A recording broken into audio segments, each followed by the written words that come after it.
नमस्कार. दत्त महाराजांच्या चरणी माझा नमस्कार. आजच्या या 93व्या वर्षाच्या शरद व्याख्यानमालाचं हे 7वं आणि शेवटचं पुष्प आज आपण ऐकणार आहे. इथे आपल्या आजच्या वक्त्या आदरणीय अलकनंदाताई इथे आलेले आहेत. मी त्यांना आग्रह करते की त्यांनी येऊन आपलं स्थान ग्रहण करावं.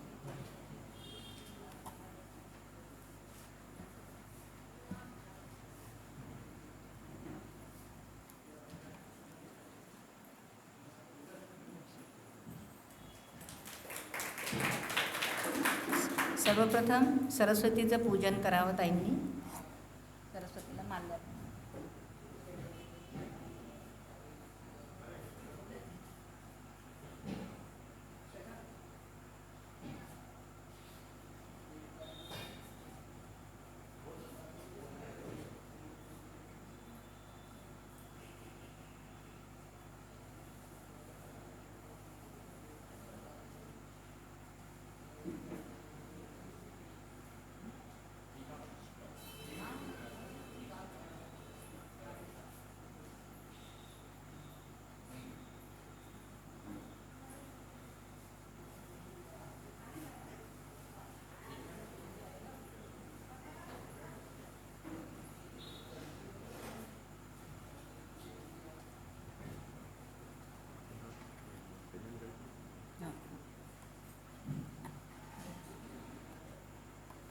आज आपल्याला ज्या वक्त्या लाभलेल्या आहेत अलकनंदाताई, त्यांनी शरद व्याख्यानमालेचं भरभराटीचं युग पाहिलं आहे. त्यांनी जनकगण शाळेमध्ये शरद व्याख्यानमाला ऐकली आहे आणि त्यांचे वडील आदरणीय रघुनाथपंत शिरडोणकर ही शरद व्याख्यानमालेच्या स्थापनेमध्ये त्यांचा सहयोग होता, त्यांनी केलेली आहे. अशा ताई आज आपल्याला वक्ता लाभलेल्या आहेत.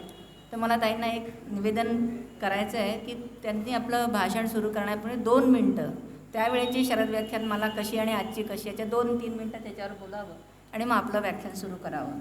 आजचा त्यांचा विषय आहे भाषेचे बदलते स्वरूप आणि ताईंचा मी आपल्याला परिचय करून देते.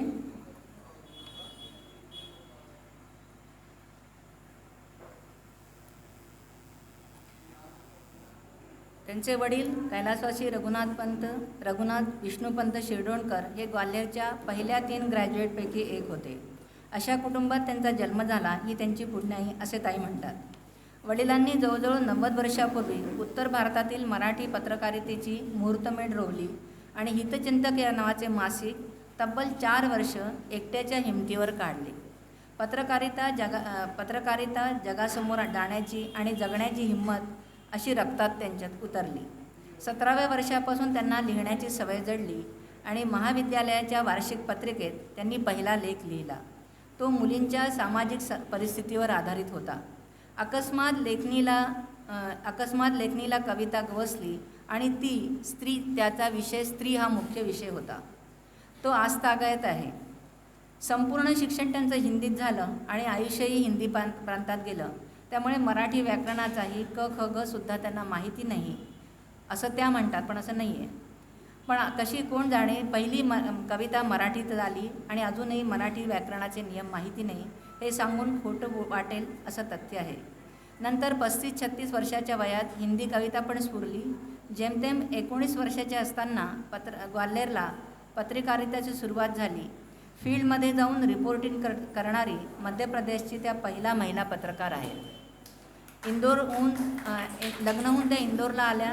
नंतर मग तिथे स्वदेश, दैनिक भास्कर सारख्या प्रतिष्ठित वृत्तपत्रात त्यांनी पूर्णवेळ काम केलं. 20 वर्ष म्हणजे जवळजवळ अर्ध आयुष्य त्यांनी पत्रकारितेत घालवलं. नंतर देवाने घाला घातला. यजमानांचा त्यांचा मृत्यू झाला आणि 2 लहान मुलं होती. त्यांचे व्यवस्थित पालनपोषण पत्रकारितेच्या तुटपुंज्या पगारात शक्य नव्हते. मग त्यांनी त्याच्या जागी 21 वर्ष बँकेत नोकरी केली. पत्रकारिता सुटली पण कविता चालू राहिली. सुरुवातीला फक्त स्त्री होती, त्यात अनुभवाने आणखीन विषय आले आणि मग 2 मराठी आणि 1 हिंदी काव्यसंग्रहही काढला. अत्यंत प्रतिष्ठित अखिल भारतीय मराठी साहित्य संमेलनात त्या 4 वेळा गेल्या. शिवाय महाराष्ट्राच्या अनेक आणि मध्य प्रदेशातील जवळजवळ सगळ्या शहरात त्या आमंत्रित कवयित्री म्हणून होत्या. नवीन राष्ट्रीय शैक्षणिक धोरणाच्या अंतर्गत बृहन्महाराष्ट्रातील मराठी कविता या पुस्तकात त्यांनी कवितांचं संकलन केलं.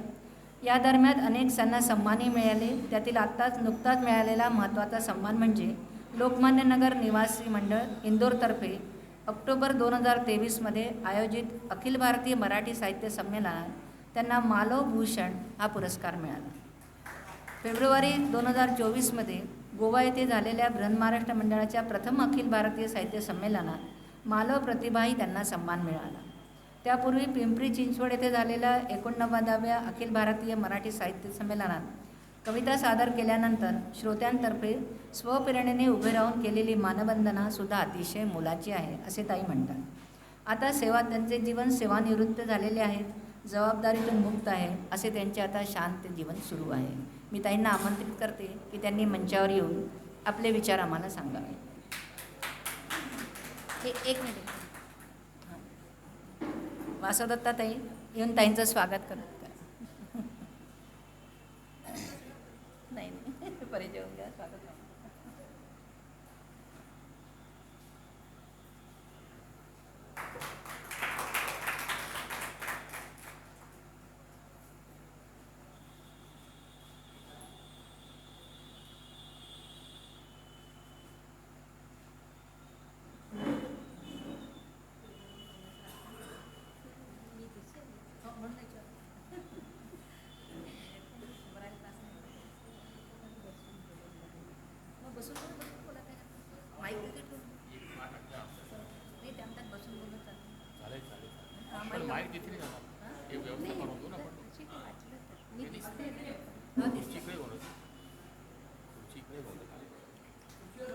खुर्ची इकडे कोण थांब खुर्चीवर बसायचं. हां बसून खुर्ची इथे नाही इथे खुर्ची सारखं तो मी कुठे कशाला देखील होईल बरोबर होईल. एक घंटा घेऊ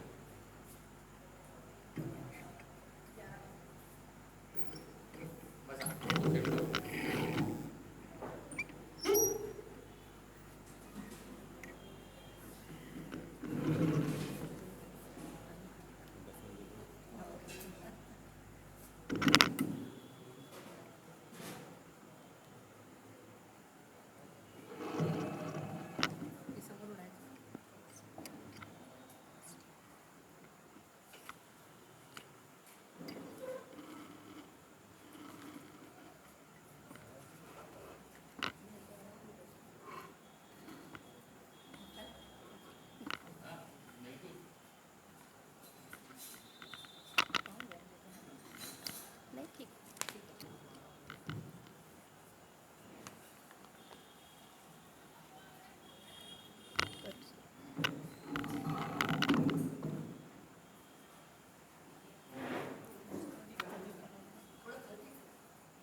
सभागृहात उपस्थित असलेल्या सर्व मान्यवरांना नमस्कार.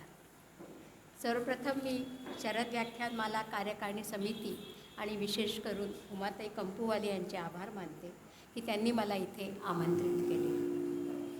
हा आभार मात्र एक औपचारिकता नाही, त्यामागे अतिशय भावनिक जवळीक आहे. शरद व्याख्यानमालेची सुरुवात ज्यांच्यापासून झाली त्याबद्दल आत्ता उमाताईंनी सांगितलंच. त्यात कैलासवासी ह.रा. दिवेकर, कैलासवासी रामचंद्र करकरे आणि कैलासवासी रवी शिरोणकर यांचा प्रामुख्याने वाटा होता. आज इथे मला हे सांगताना म्हणजे त्यांनी तर मला सांगितलंच आता माझ्या परिचयात, पण मला पण आता अतिशय आनंदाने, अभिमानाने आणि आदराने माझा ऊर भरून येत आहे की रवी शिरोणकर हे माझे वडील होते. त्यामुळे भाषणासाठी मला बोलावले याचा आनंद तर आहेच, शिवाय माहेरी आणि माहेरपणासाठी मला येता आले हे देखील आहे. एक आणखी संदर्भ म्हणजे शरद व्याख्यानमालेत सक्रिय असणारे ज्येष्ठ कवी अरुण शिरोणकर हे माझे मोठे बंधू होते. सर्वात मोठे बंधू मधुकर शिरोणकर हे देखील लिहित असत, पण त्यांचे लिखाण नंतर कायम राहिले नाही. आणि सर्वात धाकटे बंधू प्रमोद शिरोणकर हे हिंदी कवी होते. हे सर्व सांगायचा उद्देश असा की साहित्यप्रेम हे शिरढोणकर कुटुंबात आहे आणि तोच वारसा माझ्यापर्यंत आलेला आहे. इथे आल्यानंतर मला एक आणखी आठवण आली आणि त्याबद्दलही मला उमाताईंनी आत्ता सांगितलेच आहे की 25 वर्षांपूर्वी मी इथे शरद व्याख्यानमालेत आमंत्रित होते. त्यावेळेस केशवदादा कानेरे इथे सर्व बघत असत आणि त्यांनी कवी संमेलनात मला मुख्य कवयित्री म्हणून आमंत्रित केले होते. त्यावेळेस आणि त्याच्यापूर्वीही सांगायचं तर जेव्हा मी लग्नापूर्वी ग्वाल्हेरला होते त्यावेळेस मला आठवतं की शरद व्याख्यानमाला ही जनकगण माध्यमिक शाळेत होत असे आणि ते पटांगण पूर्ण भरलेलं असायचं. व्याख्यानमालेची वेळ तेव्हा रात्री 8 वाजता असायची आणि विशेष म्हणजे जर 5 मिनिट आधी पोचलो तर असं वाटायचं की आज कार्यक्रम आहे तरी की नाही. अगदी सामसूम असायची आणि 5 मिनिटात इतकी गर्दी व्हायची की काही वेळेस बसायलासुद्धा जागा मिळायची नाही. आणि 8:05 पोचलो तर मुख्य दरवाजातून आत जाणेही अनेक वेळा कठीण व्हायचे. त्यावेळेस 15 दिवस चालणारी ही व्याख्यानमाला आता 8 दिवसांवर आली आहे. पण माझी अशी विनंती आहे की कुठल्याही परिस्थितीत या व्याख्यानमालेची शतकपूर्ती होईस्तोवर तरी तिला चालू राहू द्यावे. मला हे जाणून खूप आनंद झाला की शरद पौर्णिमेला अजूनही कवी संमेलन होते. शिवाय लहान मुलांकरता शुभम करोती कार्यक्रम, युवा वक्त्यांसाठीही 1 दिवस व्याख्यान असे काही नवीन उपक्रमही जोडले गेले आहेत. तरी असे वाटते की तरुणांचा सहभाग वाढायला हवा. इथे मला आत्ता एकही तरुणी, एक तर लहान मुलगा जरूर दिसतो आहे, तरुण कोणीच दिसत नाही आहे. मला माहीत आहे की असं सल्ले देणं सोपं असतं, पण मध्यंतरीच्या काळात तरुण मंडळी सामाजिक कार्यांपासून लांब बसत ती परिस्थिती आता सुधारली आहे. आजची पिढी कुठल्याही कार्यात स्वतःला वाहून घेण्यास तत्पर असते, त्यांच्यात उत्साह असतो आणि नवनवीन कल्पना लढवायची युक्ती, मती आणि शक्ती सगळं असतं. अर्थातच इथल्या कार्यकारिणी मंडळाने ह्यावर विचार केलाच असेल.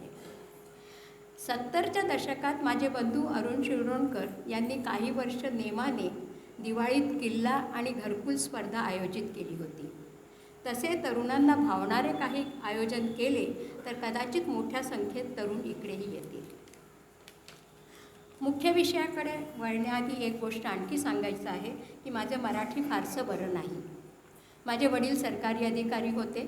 उपजिल्हाधिकारी म्हणून ते सेवानिवृत्त झाले आणि त्याआधी अनेक वर्ष ते तहसीलदार होते. तहसीलदार असताना लहान खेड्यात त्यांची बदली व्हायची. मी शेंडेफळ होते. माझी भावंडं माझ्यापेक्षा बरीच मोठी होती आणि ते सर्व इथे ग्वाल्हेरला शिक्षणासाठी राहत असत. मी एकटीच आईवडिलांच्या सोबत असायची. त्यामुळे मला मराठीचं वातावरण मिळालं नाही. संपूर्ण शिक्षण हिंदी माध्यमातून झालं. काही गावं तर अशी होती की जिथे मराठी कुटुंबसुद्धा नव्हते. घरात मराठी बोलायचे, पण त्या काळात आईवडिलांशी फार बोलायची पद्धत नव्हती. इतकंच काय, म्हणजे एखाद्याच आईवडील जर बोलत असले आणि आईने नुसते डोळे मोठे करून बघितलं तर लक्षात यायचं की आपल्याला तिथे थांबायचं नाही आहे. तर जे काही जुजबी कानावर पडायचं बस तितकीच मराठी शिवलं. त्यामुळे माझ्या मराठीबद्दल मी स्वतःच साशंक असते. कुठे काही चुकलं तर क्षमा करा. आपल्याला सर्वांनाच माहीत आहे की भाषा हे संप्रेषणाचं मुख्य माध्यम आहे, पण ते आता बदलत चाललं आहे आणि माझा आजचा विषय भाषेचे बदलते स्वरूप हाच आहे. आज आपण बघतो की भाषेचे स्वरूप वेगवेगळ्या पद्धतीने बदलत आहे. एकतर त्यामध्ये इतर भाषांचा समावेश होत आहे. दुसरीकडे जी सामाजिक माध्यमे आहेत म्हणजे फेसबुक, व्हॉट्सॲप वगैरे, त्यात शब्दांचा किंवा अक्षरांचा उपयोग न होता नागरी लिपीच्या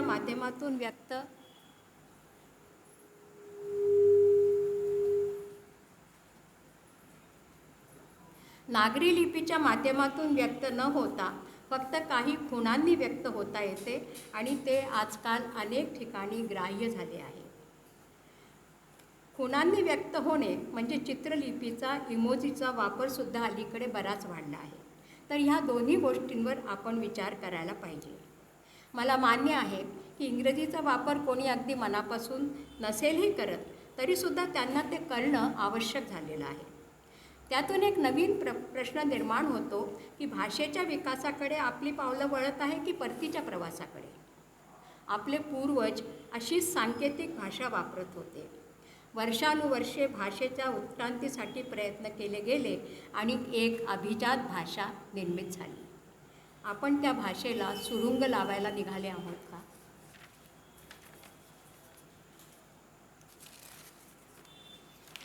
ही अशी भाषा वापरताना अनेकांचा तर्क असतो की इतर भाषेतील शब्द वापरले तर भाषा समृद्ध होते.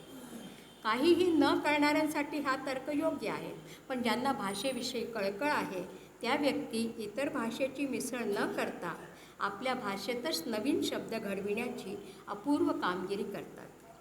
आजकाल प्रचलित असलेले अनेक शब्द मराठी भाषिकांनी तयार केले आहेत. काही जणांना माहिती असेल की हे शब्द स्वातंत्र्यवीर विनायक दामोदर सावरकरांनी घडवले आहेत, पण ह्याबरोबरच हरिनारायण आपटे, नची केळकर, नासी फडके यांच्यासारख्या विद्वानांनी देखील काही अंशी हातभार लावला आहे.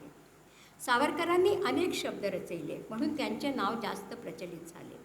आज आपण नगरपालिका, महापालिका, महापौर, प्राचार्य, मुख्याध्यापक, परीक्षक, दूरध्वनी, टपाल, विधिमंडळ, अर्थसंकल्प, मूल्य, शुल्क, तारण, स्तंभ, विशेषांक, क्रीडांगण, संचलन, नेतृत्व, हुतात्मा, सेवानिवृत्त, वेतन वगैरे सारखे जे शब्द सर्रास वापरतो ते सावरकरांनी मराठी भाषेला दिले आहेत.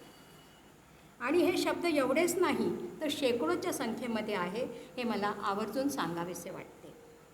ह्याशिवाय अजून एक उल्लेखनीय बाब म्हणजे नंतरच्या काळात क्रिकेटसारख्या परदेशी खेळाची संपूर्ण शब्दावली मराठीत तयार केली गेली आणि खेळ चालू असताना केले जाणारे भाष्य या शब्दांतूनच असते. एक आणखी अभिमानाची गोष्ट अशी की इंदोरचे प्रख्यात क्रिकेट भाष्यकार सुशील जोशी यांनी मराठीतून प्रेरणा घेऊन संपूर्ण नाही पण काही अंशी हिंदीत अशा प्रकारे भाष्य करायला सुरू केले आणि ते लोकप्रियही झाले. इंग्रजीच्या शब्दांबद्दल तर्क दिला जातो की ते अशा पद्धतीने आपल्या वापरात आले आहेत की त्यांच्या बदल्यात आपल्या भाषेचे शब्द वापरणं कठीण वाटतं. आणि मला एकीने तर असं सुद्धा म्हटलं की आपल्या भाषेचे शब्द वापरणं विचित्र वाटतं. मला या गोष्टीचं अतिशय आश्चर्य वाटतं की आपली भाषा वापरताना विचित्र कसं काय वाटतं. फार जुनी गोष्ट नाही आहे. जेव्हा आम्ही सकाळी उठून दात घासत असू, ब्रश करत नव्हतो. आमच्याकडे मंजन असायचं, टूथपेस्ट नाही. स्वयंपाकघरामध्ये गॅस स्टोव्ह नव्हे तर चूल किंवा शेगडी होती. शरीराला चांगलं सशक्त ठेवण्यासाठी व्यायाम केला जात होता. जॉगिंग किंवा एक्सरसाइज नव्हतं. त्यानंतर छान आंघोळ करायची, बाथ किंवा शॉवर नव्हे. आम्ही बायका डोक्यावरून आंघोळ करू म्हणजे न्हात असू. शॅम्पू, कंडिशनर हे शब्द ऐकलेसुद्धा नव्हते. ब्रेकफास्ट नाही, सकाळचे खाणे, संध्याकाळचे खाणे आणि कोणी जर अगदी शुद्ध भाषा वापरली तर न्याहारी केली जात असे. दप्तर किंवा पिशवी भरली जात असे, बॅग नाही. दिवस व्हेरी बिझी नाही तर अतिशय कामात जात असे. रात्री जरा विरंगुळा म्हणून आकाशवाणीवर शास्त्रीय संगीत ऐकत असू, रेडिओवर क्लासिकल म्युझिक नाही. दूरदर्शन बघत असू, टी व्ही नाही. ह्या सगळ्या शब्दात काय विचित्र आहे आणि हे शब्द न वापरता इंग्रजी वापरल्याने आपली भाषा कशा प्रकारे समृद्ध होत आहे हे निदान माझ्याकरता तरी आकलनाच्या पलीकडे आहे. ह्या संदर्भात आणखी एक सांगावेसे वाटते की अजूनही कित्येक शब्द आपण अगदी 15-20 वर्ष आधीपर्यंत वापरत होतो ते आता बाहेर झाले आहेत. वेळ किंवा किती वाजले असे न विचारता आता प्रत्येकजण टाईम काय झाला हे विचारतो. आता लोक कुठे राहायला जात नाही तर हल्ली सगळे शिफ्ट होतात. चर्चा खरं तर हा अतिशय सुटसुटीत शब्द आहे. त्याचा अवलंब मराठी भाषिकांनी करायला काही हरकत नाही, पण तो सुद्धा हल्ली कमी ऐकायला मिळतो. बघावं तिकडे लोक डिस्कस करत असतात. पहिले मेजवानी व्हायची, पोट भरलं की पंगत उठायची, पण आता पंगत कायमची उठली आहे. आता सर्रास रिसेप्शन, बुफे किंवा पार्टी होते. रुची शब्दावरून उद्भवलेला रोचक हा शब्द खरे तर इंग्रजीतील इंटरेस्टिंगसाठी छान मराठी पर्याय आहे, पण वापरला जात नाही एवढे मात्र खरे.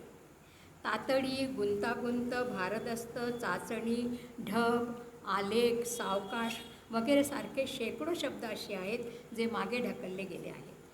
असे कितीतरी शब्द आपण इंग्रजीतून बोलतो आणि वेळेवर आपल्याला मराठी शब्द आठवत नाही आणि ती आठवण्याची जिज्ञासासुद्धा संपलेली आहे. कोणतीही भाषा मुळात ध्वनिरूप असते. आणि त्याही पूर्वी हातवाऱ्यांच्या सहाय्याने एकमेकांशी संवाद साधला जात असे. ध्वनी रूपातूनच बोली तयार होते. ती टिकविण्यासाठी लिपीचा जन्म, शब्द, त्यांची रूपं, त्यातून तयार होणारी वाक्य, त्यांची रचना यातून एक नियमबद्धता येत गेली.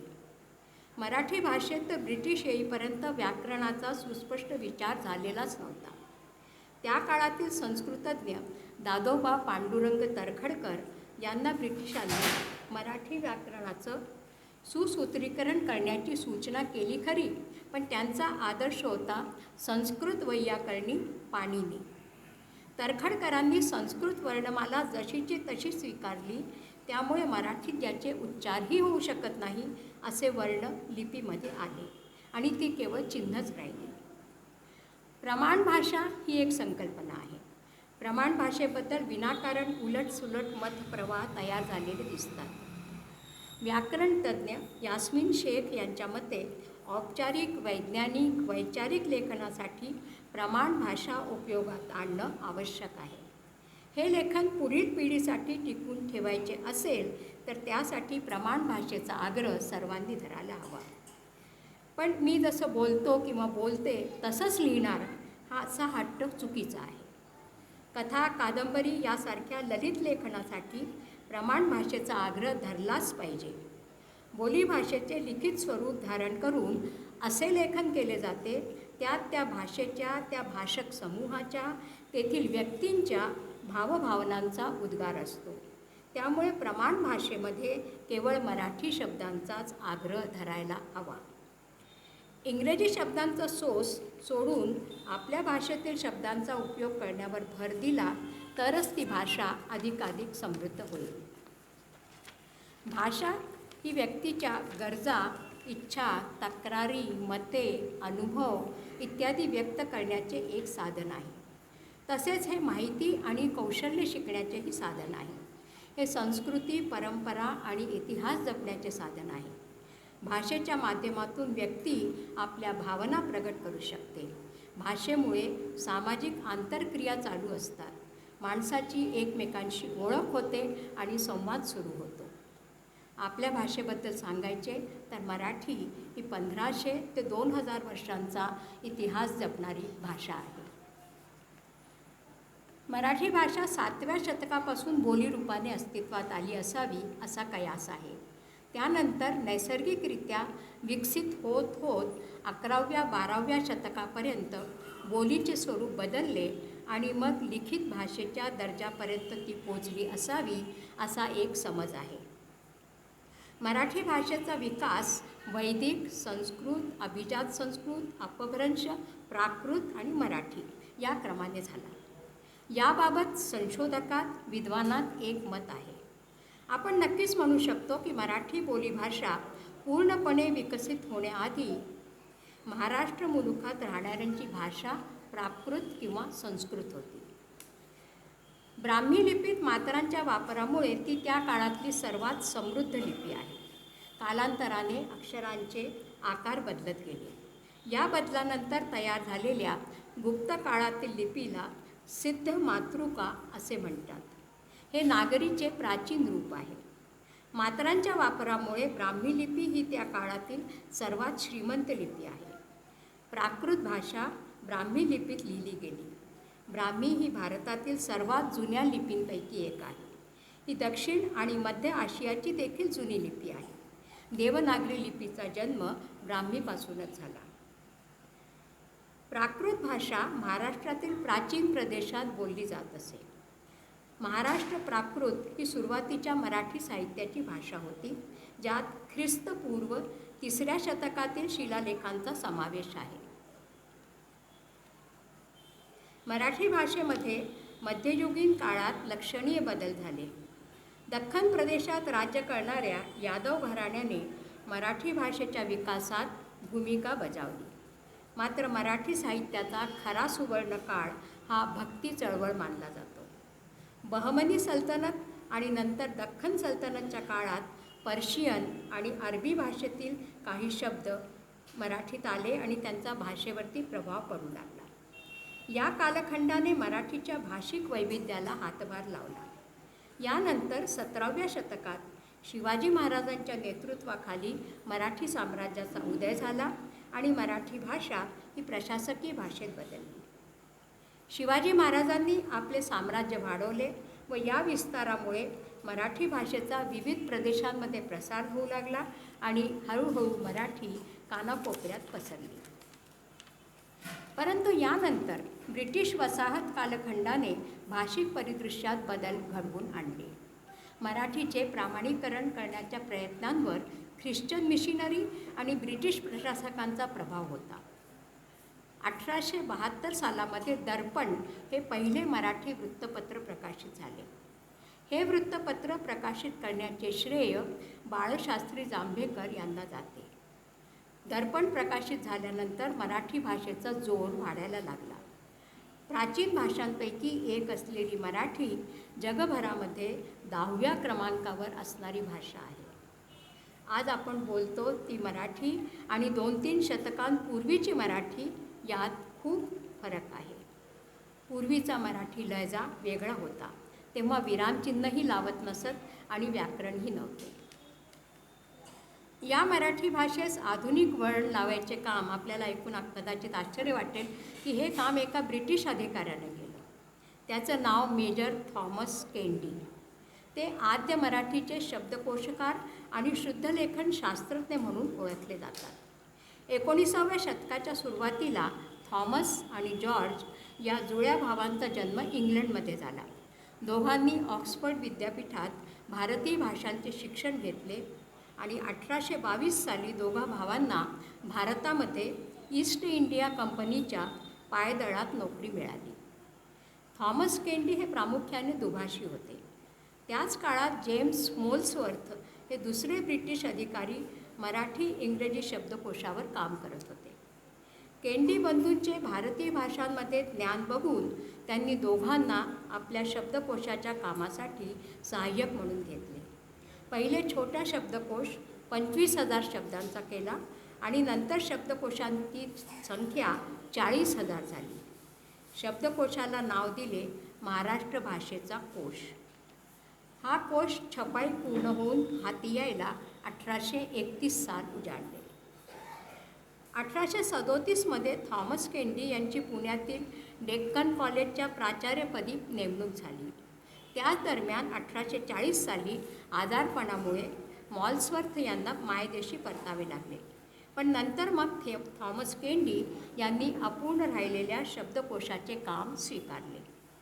मोल्सवर्थ 1851 साली पुन्हा भारतात आले. त्यांचे वय 56 वर्ष झाले होते पण तब्येत सुधारली होती. 1851 ते 1857 ही 7 वर्षे मोल्सवर्थने मराठी इंग्रजी शब्दकोशासाठी पुन्हा स्वतःला वाहून घेतले.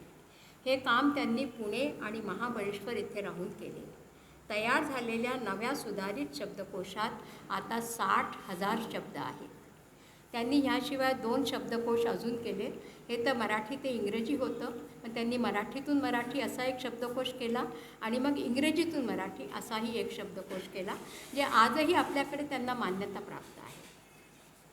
भारतातील सर्वात जास्त बोलल्या जाणाऱ्या भाषांमध्ये मराठीचा 3रा क्रमांक लागतो. मराठी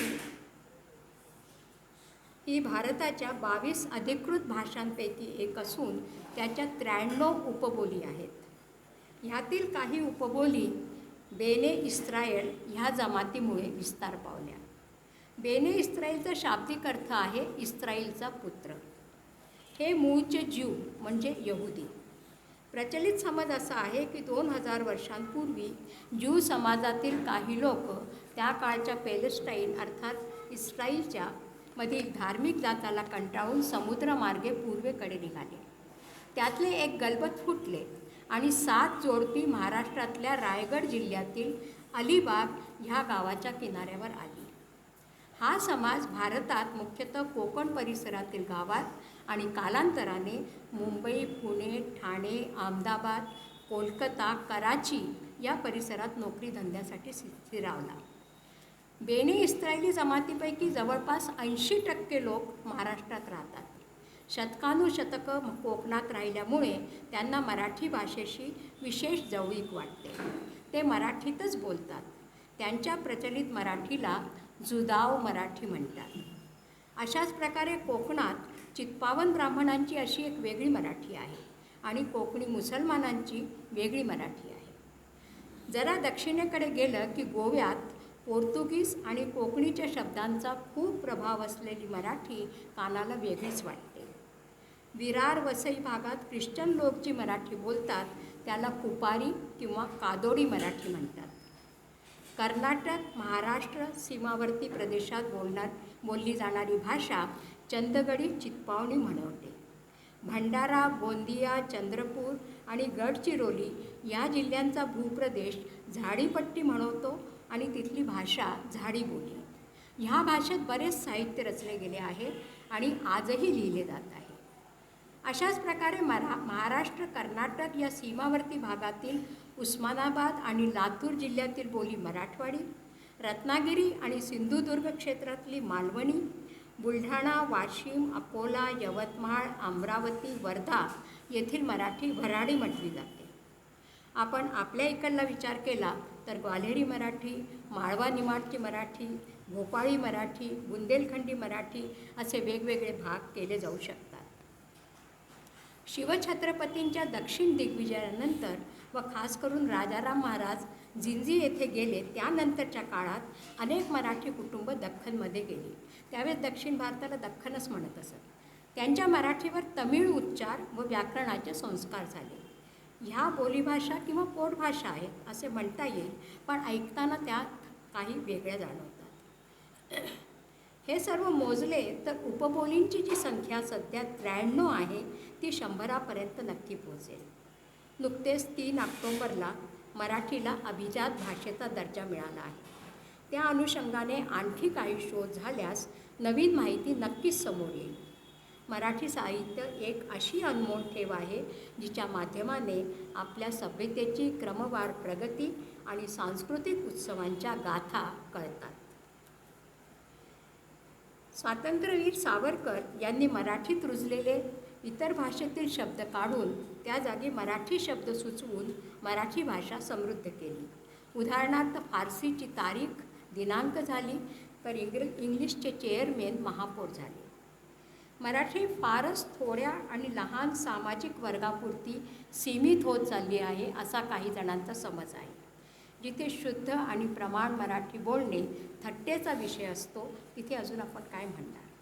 2 जरा जास्त शिकलेली मराठी माणसे एकमेकांना भेटली की तीसुद्धा थेट इंग्रजी बोलण्याला पहिली पसंती देतात. त्याला काय म्हणावे.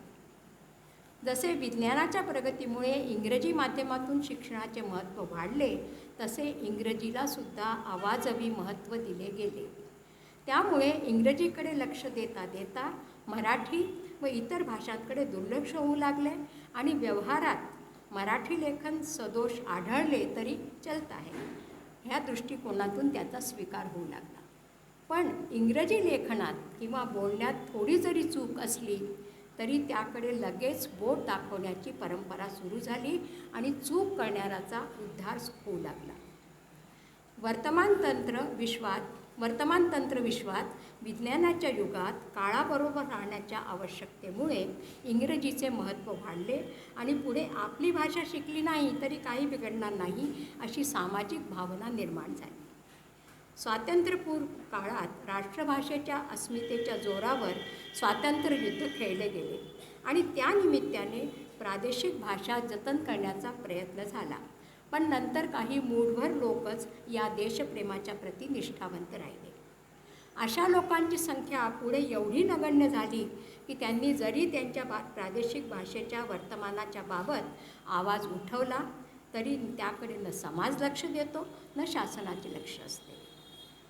आपण मराठी करतो, पण इतर बऱ्याच सोयीस्कर कारणासाठी आपण आपले शिक्षण प्राधान्य देऊन इंग्रजीत तर करतोच, पण मराठीचा वापर करणेही सर्वसाधारणपणे टाळतो.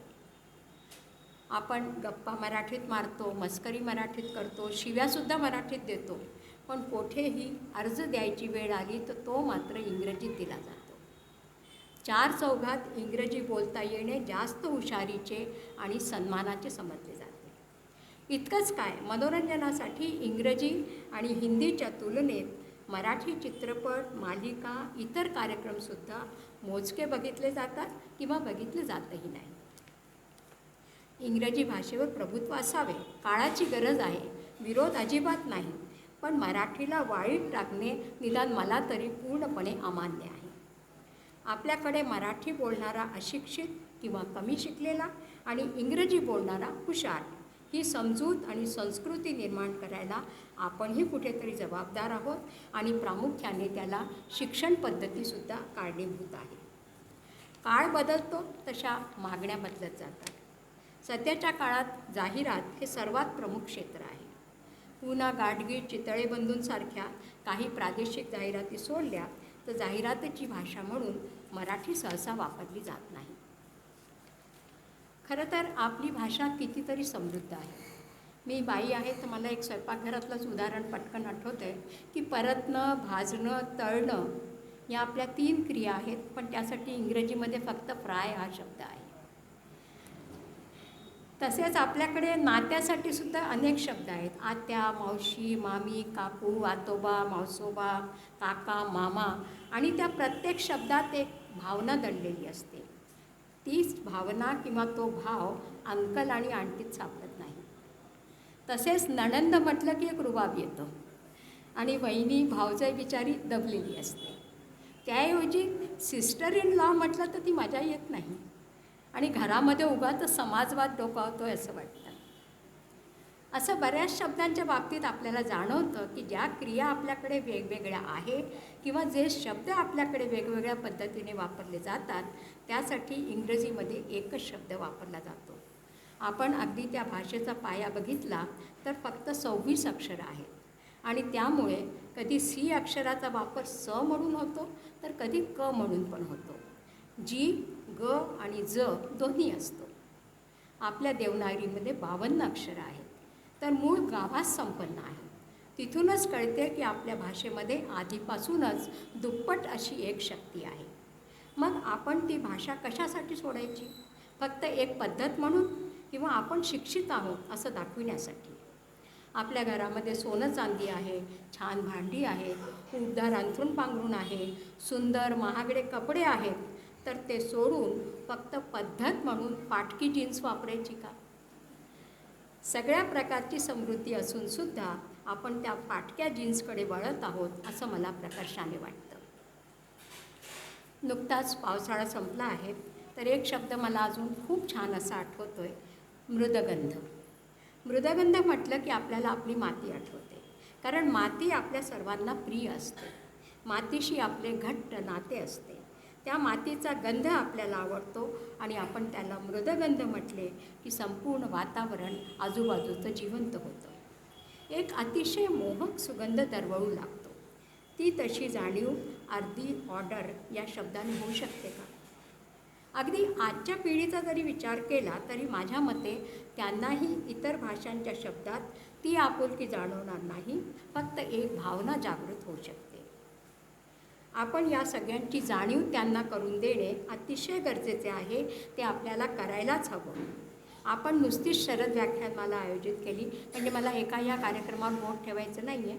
अशा तऱ्हेचे जे काही कार्यक्रम होतात तिथे एक तर संख्या आजकाल कमी होत चालली आहे आणि जे कोणी असतात ते 50-55 वर्षाच्या वयाचे किंवा त्याच्या आसपासचे लोक असतात.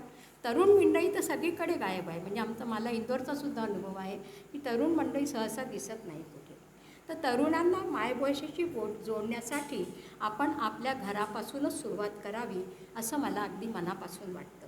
आणि जर हे प्रयास आपण सगळ्यांनी सुरू केले तर नक्कीच आपली भाषा जिवंत राहील आणि समृद्धसुद्धा होईल. आमच्या इंदोरला स्वच्छतेसाठी 7 वेळा सन्मान मिळाला आहे, बहुतेक सर्वांना माहीतच असेल. तर सुरुवातीला लोकांना समजावण्यात खूप त्रास झाला, पण या 7 वर्षामध्ये जी नवीन मुलं जन्माला आली त्यांना जन्मतच तसं वळण लागलं. ती मुलं त्यांना कुठे काही मिळालं चॉकलेट किंवा इतर काही वस्तू तर ते खातात आणि त्याच्यावरचं जे वेष्टन आहे ते कुठे फेकायचं असं ते इकडे तिकडे बघतात आणि ती कचऱ्याची टोपली सापडल्याशिवाय ते आपल्या हातात घट्ट धरून ठेवतात. आणि जर चुकून एखाद्या मुलाने ते तिथे टाकलं तर तो टाकणारा मुलगा एक असतो, पण पुढे सरसावणारे 2-3 मुलं असतात जे ते उचलून घेतात आणि त्या वेष्टनाला सुद्धा कचऱ्याच्या पेटीत टाकतात. लोकंसुद्धा आपल्या कारमध्ये कचऱ्याचा लहानसा डबा ठेवायला लागले आहे. तर हे सगळं घरापासून सुरू झालं. तसंच आपण भाषेच्या बाबतीतसुद्धा करू शकतो. आपला जो कचरा आहे तो आपण व्यवस्थित कुठेतरी टाकून द्यावा आणि आपल्या भाषेचा उपयोग करावा. आपण ज्याला वळण म्हणतो, ज्यांना संस्कार म्हणतो, ती सगळी आपल्याला घरापासूनच तर मिळतात. असेच आता चित्रलिपी म्हणजे इमोजींचा प्रयोगसुद्धा खूप वाढला आहे. जिथे गरज आहे तिथे नक्कीच या नवीन तंत्राचा उपयोग करावा. माझा विरोध कुठल्याही भाषेला किंवा तंत्राला नाही, पण आपल्याला जिथे सविस्तर लिहायला पाहिजे, आपलं मत प्रगट करायला पाहिजे, अभिमत द्यायला पाहिजे, तिथे या चित्रलिपीचा वापर अतिशय चीड आणणारा असतो. एक अनुभव सांगते.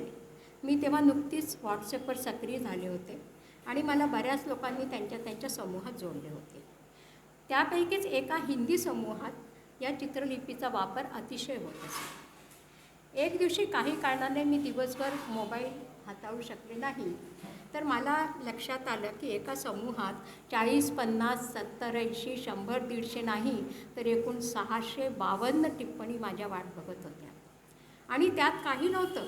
मी जेव्हा ते उघडून बघितलं तर ते टिप्पणी काय होती, त्याचा समूहाचा जो संचालक होता त्याने आपल्या कविता लावल्या होत्या आणि मग त्याच्या कवितेवरती कोणी असा अंगठा दाखवला होता, कोणी छान आहे तर हे चिन्ह दाखवलं होतं, कोणी टाळ्या दाखवल्या होत्या, तर कोणी पुष्पगुच्छ दिलं होतं. आणि मग त्या प्रत्येक चिन्हाच्या खाली त्या संचालकांनी नमस्काराने हात जोडले होते आणि ह्या पद्धतीने तो समूह पूर्णपणे भरलेला होता. खरं तर तो एक चांगला कवी आहे जो संचालक आहे. त्याच्या कविताही छान होत्या. त्या कवितांवर चर्चा व्हायला हवी होती, त्या कवितांची समीक्षा व्हायला होती, पण ते तसे झाले नाही. या संदर्भात मला थोडी माहिती द्यायची आहे आणि मी आधीच सांगते की हा आत्मप्रचार किंवा आत्मप्रशंसा नाही. व्हॉट्सॲपवर मी मायमावशी नावाचा एक समूह चालवते. ह्या समूहात अनेक कठोर नियम आहेत. त्यापैकी विशेष करून इमोजी, इंग्रजी आणि रोमन लिपी हे अगदी पूर्णपणे निषिद्ध आहेत आणि त्याचा फायदा आम्हाला होतो. कारण मायमावशीत जे काही वेगवेगळे उपक्रम चालतात ते बहुतेक तर साहित्यिकच असतात आणि इतरही काही अवांतर विषय असले तरी त्या सगळ्यांवरती बहुमोल अशी चर्चा होते, दर्जेदार चर्चा होते आणि त्यामुळे प्रत्येकालाच त्याचा फायदा होतो. म्हणजे जे कोणी लिहितात, प्रतिक्रिया देतात, त्यांनाही काहीतरी विचार तर करावाच लागतो आणि ज्याच्याबद्दल ती प्रतिक्रिया दिली जाते त्याला पण त्याचा फायदा होतो. ह्या समूहाचं एक आणखी वैशिष्ट्य असे आहे की सगळे सदस्य मराठी भाषिक आणि तेही महाराष्ट्राच्या बाहेर राहणारे. पण त्यातील काही असे आहेत जे फक्त हिंदीतच लिहितात, तर आम्ही त्यांनासुद्धा तिथे सामील केले आहे आणि मराठी म्हणजे माय आणि हिंदी म्हणजे मावशी असा विचार करून मायमावशी नाव दिले आहे. त्यातून विशेष असं सांगायचं की जेव्हा हा समूह सुरू झाला तेव्हा जी तरुण मंडळी अगदी हिंदीत लिहित होती त्यापैकी काही नावं म्हणजे आभा निवसरकर, ऋचा करपे, अतुल केकरे हे आता थोडंफार मराठीतसुद्धा लिहायला लागली आहेत. आमच्या या समूहात उमाताई कंपूवाले आहेत, वासव दत्ता अग्निहोत्री आहेत, आज कुंदाताई जोगळेकर इथे नाही पण त्या समूहात आहेत, विजयजी जोशी आलेत का मला माहीत नाही ते पण आहेत आणि काही काळ श्रुती शिरोडकर ही सुद्धा होती. एक आणखी की या समूहात आपल्या भाषेच्या संवर्धनासाठी देखील जागरूकता ठेवली जाते. मी पहिले ज्या शब्दांचा उल्लेख केला तसेच शब्द आठवण्यासाठी, शोधून काढण्यासाठी आम्ही अनवट संपदा हा एक उपक्रम मुक्त व्यासपीठासारखा राबवला होता. त्या वर्षभरानंतर आमच्या लक्षात आले की मराठीचे शेकडो शब्द अनेकांच्या आता ध्यानीमनीसुद्धा राहिलेले नाही आहेत. विषयांतर करून हे सर्व सांगायचे कारण असे की जिथे शुद्ध भाषा हवी, जिथे शुद्ध शब्द हवे, तिथे ते तसेच असायला हवे. आपण माणसं या युगात अनेक प्रकारे संक्रमित होत असतो. निदान भाषेला तरी त्यापासून आपण वाचवायला हवे असे माझे प्रामाणिक मत आहे. आता हा सर्व खटाटोप कशासाठी? आपल्याला माहीत आहे की मातृभाषेच्या माध्यमाने आपण आपल्या सामाजिक सांस्कृतिक पृष्ठभूमीशी जोडले जातो. आपल्या चालीरीती, परंपरा, संस्कृती वगैरे अनेक गोष्टी आपल्या मातृभाषेत जोपासलेल्या असतात आणि त्याच भाषेत त्या आपल्याला नीटपणे कळतात.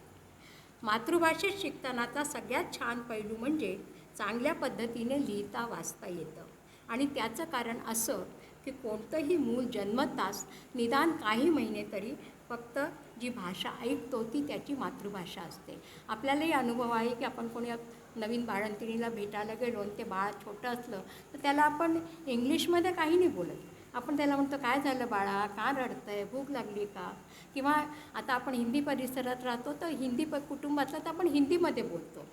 तर हे सगळं असल्यामुळे जी त्याची मातृभाषा त्याच्या कानावर पडते त्याचा प्रभाव त्याच्या आयुष्यभर राहतो. आणि हे मी सांगत नाही आहे, हे एका वैज्ञानिक शोधामध्ये सिद्ध झालेलं आहे. त्याबद्दल आत्ता मागील महिन्यातच एका बातमीपत्रात संपूर्ण माहिती आली होती. एक लहानसे उदाहरण आणखी देते की आमच्या लहानपणी तारीफ वगैरे प्रकार अजिबात नसता. उलट आई मोठ्या बहिणीचे लक्ष नेहमी शिस्तीकडे असायचे. नीट बैस, पाय नाही पसरायचे वगैरे वगैरे. माझ्या मुलीच्या लहानपणी कोणीतरी एखाद्या वेळी म्हणायचं, अगं किती गोड दिसते गं.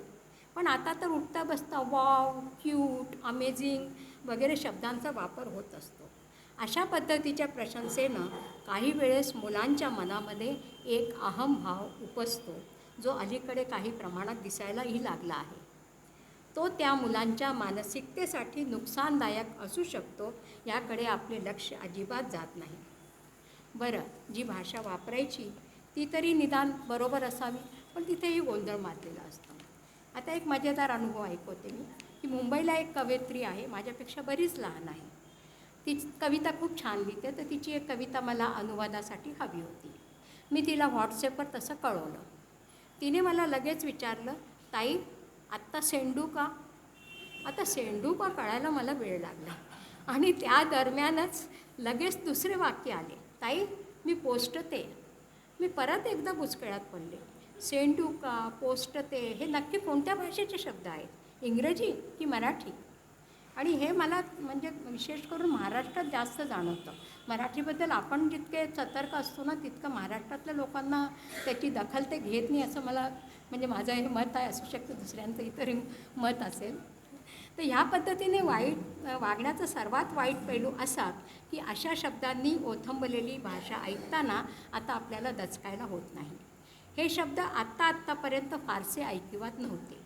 आपण सरळ सरळ नवीन पिढीवर, म्हणजे मी पण आहे त्यात सामील, याचं खापर फोडून मोकळे होतो. पण मला परत एकदा भूतकाळात चिरावंसं वाटतं आहे. माझी पिढी म्हणजे स्वातंत्र्यप्राप्ती काळाच्या आसपास जन्माला आलेली पिढी. आनंदी आनंदगडे असं चोहीकडे वातावरण असताना ह्या जगात आलेली पिढी. सर्वसाधारण बहुतेक कुटुंब कनिष्ठ मध्यवर्गात, फारसं उत्पन्न नसलेली. म्हणजे अगदी लहानपण हालाकीत नाही गेलं, पण विशेष सुबत्ताही नव्हती. नंतर नवरा बायको दोघेही कमावत आहे हे दृश्य दिसू लागलं. काही वस्तू घरात दिसू लागल्या आणि आम्हाला त्याची चटक लागली. त्याच दरम्यान अकस्मात आम्हाला एक दार दिसलं, इंग्रजीचं. जे दार उघडून परदेशी जाता येत होतं. खूप पैसा कमावता येत होता, चिक्कार पैसा मिळत होता. म्हणून मग आम्ही आपल्या मुलांना इंग्रजी माध्यमात शिकायला पाठवलं. इंग्रजी शिकवून आमच्या मुलांनी अमेरिकेत जावं, युरोपच्या एखाद्या देशात जावं आणि अगदीच काही नाही जमलं तर सिंगापूर किंवा दुबईला तरी जावं, पण आपल्या देशात राहू नये, आपली भाषा बोलू नये. हा आमचा आग्रहच नाही तर दुराग्रह होता. मुलं बिचारी इंग्रजी शिकली, त्यात वावरायला लागली आणि मग आपले डोळे हळूहळू उघडायला लागले. आम्हाला चपराक बसली, पण आता काहीच हातात नाही आहे ही जाणीव व्हायलासुद्धा बराच अवधी लागला. मला इथे ज्येष्ठ कवयित्री अरुणा खरगोणकर यांची एक कविता आठवते. ही कविता बरीच मोठी आहे, मी त्याचा काही भाग सांगते. की त्या कवितेत सुरुवातीला मुलगा विचारतो, आई माझी भाषा कोणती? पुढे तो म्हणतो की माझ्या मराठीला पुण्याचे काका हसतात, हिंदी ऐकून शेजारचे चाचाजी खिल्ली उडवतात, तर इंग्रजीच्या बाई म्हणतात, अरे तू तो देसी इंग्रजी बोलताय. आणि मग शेवटी तो विचारतो, आई सांग ना, नक्की माझी भाषा कोणती? हा एक अतिशय मार्मिक प्रश्न आहे जो आपण नवीन पिढीसमोर उभा केला आहे. इंग्रजीचं लोण इतकं पसरलं आहे की आपल्या घरात कामानिमित्त येणारे अर्धशिक्षितसुद्धा तीच भाषा वापरतात. माळी आता कोरफड किंवा स्थानिक भाषेत बारपाठा म्हणत नाही, तो एलोवेरा म्हणतो. गुलाब नाही म्हणत, तो रोज म्हणतो. रात्रीचा राखणदार सांगतो, आंटी नाईट में विसल मारा था. धुणं भांड्याची बाई म्हणते, कल प्रॉब्लेम हो गया था, आजकल बहुत टेंशन होता है. आणि कमाल म्हणजे जर तिला म्हटलं की इतवार को, रविवार तर म्हणायचंच नाही, इतवार को जल्दी आना, तर हेही कळत नाही. ती उलट शिकवते, अरे आंटी संडे बोलो ना. तर भाषेची ही पद्धत सर्वस्वी चुकीची ठरवता येणार नाही, कारण भाषेचा वापर आपण आपली बाजू इतरांपुढे मांडण्यासाठी करतो. तिची रचना तशीच असायला हवी की ज्या योगे कमीत कमी वेळात आपण संप्रेषित होऊ शकू. त्या दृष्टीने नवीन माध्यमांसाठी ही भाषा उपयुक्त म्हटली जाऊ शकते, पण सर्रास असाच उपयोग केल्याने भाषेचा गाभा आणि पर्यायाने संपूर्ण संस्कृती बदलण्याचे संकट उभे राहू शकते. ही शक्यता अगदीच बिनबुडाची नाही. ह्यासाठी एक साधा उपाय सांगते, जो मी माझ्या मुलांवर आजमावला होता. माझी मुलं लहान होती तेव्हा आमच्या घरात वाचण्यासाठी बरीच सामग्री असायची.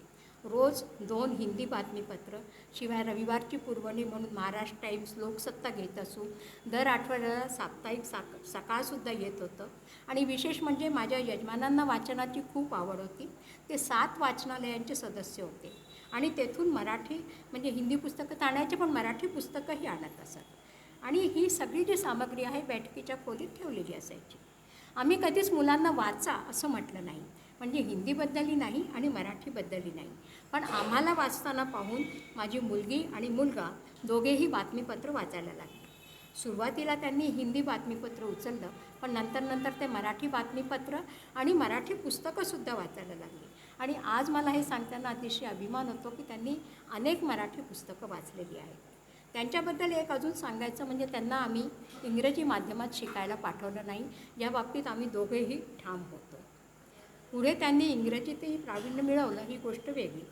पण ते शिकले हिंदी माध्यमातून, पण मराठी त्यांना अजूनही येतं आणि आवडतं. एक बंधन ठेवलं होतं जे अजूनही माझ्या घरात आहे, की घरात मात्र मराठीच बोलायची आणि शुद्ध मराठी बोलायची, त्यात इंग्रजी किंवा हिंदीचा शक्यतो वापर करायचा नाही. तर हा असा प्रयोग जर आम्ही घरोघरी केला असता किंवा अजूनही पुढे केला, तर मला असं वाटतं की मुलांना मातृभाषेची गोडी लागेल आणि त्या भाषेचा ते जास्त वापर करायला लागतील. आपली भाषा जर ते विसरले तर अनेक संदर्भ त्यांच्या आयुष्यातून जातील आणि पुढील व त्यांच्याही पुढील पिढीचं त्याने नुकसान होण्याची शक्यता नाकारता येणार नाही. आपल्याला माहीत आहे की पूर्वी प्राकृत भाषा व ब्राह्मी आणि मोडी ह्या लिपी आपल्या इथे प्रचलित होत्या. प्राकृत भाषा आता फार कमी लोकांना येते, पण आपली जी मराठी भाषा आजकाल आपल्याला दिसते ती प्राकृतचे संशोधित स्वरूप आहे. एक प्रकारे मराठी भाषिकांनी ती जुनी भाषा जपली आहे आणि हे अतिशय फायद्याचे ठरले आहे, शिवाय गौरवास्पद आणि अभिमानास्पद पण आहे. मोडी वापरातून जवळपास बाहेर झाली आहे, पण ह्या लिपीचे जाणकार अजूनही आहेत, ज्यांच्यामुळे आपल्याला इतिहास समजणं शक्य होत आहे. त्यामुळे भाषा आणि त्यासोबत त्या भाषेची लिपीसुद्धा संवर्धित करणे आपल्याला अतिशय गरजेचे आहे.